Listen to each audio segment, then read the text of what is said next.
अस्सलाम वालेकुम, hello and welcome. Iqbal इंशाल्लाह सर्विसेज, मैं हूं मोहम्मद इकबाल खान एडवोकेट।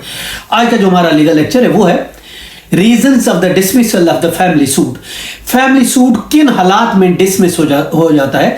अगर बीच में केस खारिज हो जाता है, ख़त्म हो जाता है, डिसमिस हो जाता है, केस अंजाम तक नहीं पहुंचता या अंजाम तक पहुंचता है तो फिर क्यों डिसमिस हो जाता है, तो उसकी क्या वजूहत है। देखिए, फैमिली कोर्ट में केस खारिज होना उसकी दो मेन वजूहत है। एक है अनमैरिड, एक है विदाउट मैरिड। दो सूरतें, एक तो ये है कि मैरिड पर केस चलने के बाद आपका केस नहीं बनता था और कोर्ट ने ये कहा कि आप प्रूफ नहीं कर सके या आपका केस नहीं बनता था, इस वजह से केस आपका डिसमिस होता है।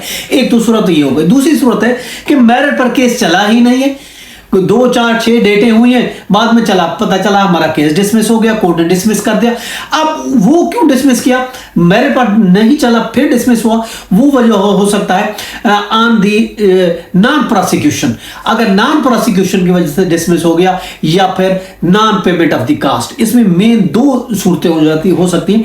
एक तो यह कि वकील ने कास्ट पे नहीं की, यानी जो नोटिस भेजने केस दाखिल हुआ उसके बाद नोटिस भेजना था, उसकी कोर्ट में कास्ट पे की जाती है, वो कास्ट पे वकील ने नहीं की और जिस वजह से कोर्ट ने 1 टाइम दिया, 2 टाइम दिया और उस टाइम में भी उसने कास्ट पे नहीं की, नोटिस इशू नहीं हो सका। इस वजह से कोर्ट ये समझती है आप इंटरेस्ट खो चुके हैं, केस डिसमिस हो गया। एक सूरत। दूसरी सूरत ये है कि नॉन प्रोसिक्यूशन की वजह से आपका वकील प्रोसिक्यूट नहीं कर रहा, आ नहीं रहा है, नोटिस नहीं निकलवा रहा, कास्ट भले पे कर दी मगर नोटिस नहीं निकलवा रहा, आ नहीं रहा जब उसकी जरूरत होती है। कोर्ट ने 1 चांस दिया, 2 दिया, आखिरकार कोर्ट कहती है इनको इंटरेस्ट नहीं है, इसलिए कोर्ट डिसमिस कर देते। तीसरी वजह कि यह भी हो सकती है कि आपका केस मौजूद था, आप एविडेंस के लिए पार्टी को हाजिर होना था, प्लेंटिफ को, मुद्दाई को, जिसने केस फाइल किया है उसको कोर्ट में आना था, अपना बयान रिकॉर्ड करना था या कोई चीज लिख के देनी थी, कोर्ट की कंप्लायंस करनी थी और उसके बावजूद आप केस कोर्ट में नहीं है। एक दफा नहीं है तो कोर्ट ने आपको लास्ट फाइनल चांस दिया, फिर भी आप मौजूद नहीं थे और आपकी जरूरत थी, केस चलाना था,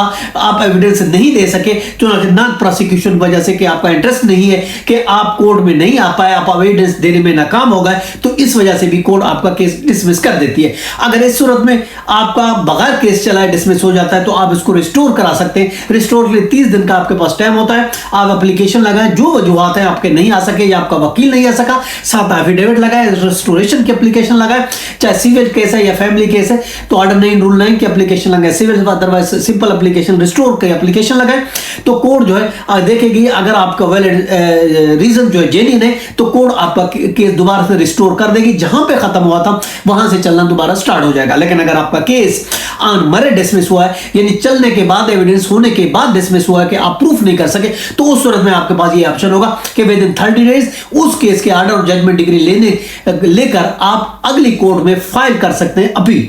तो उस सूरत में आप अपील कर सकते हैं अगर आपका केस मेरिट पर डिसमिस हुआ है। अगर सुने बगैर डिसमिस हुआ है तो फिर उसी कोर्ट में आप दोबारा रिस्टोरेशन की एप्लीकेशन लगा के उस केस को आप रिस्टोर कर सकते हैं। ये था हमारा आज का लीगल लेक्चर। इसके साथ इजाजत, फिर मिलते हैं। Have a nice day. अल्लाह हाफिज़।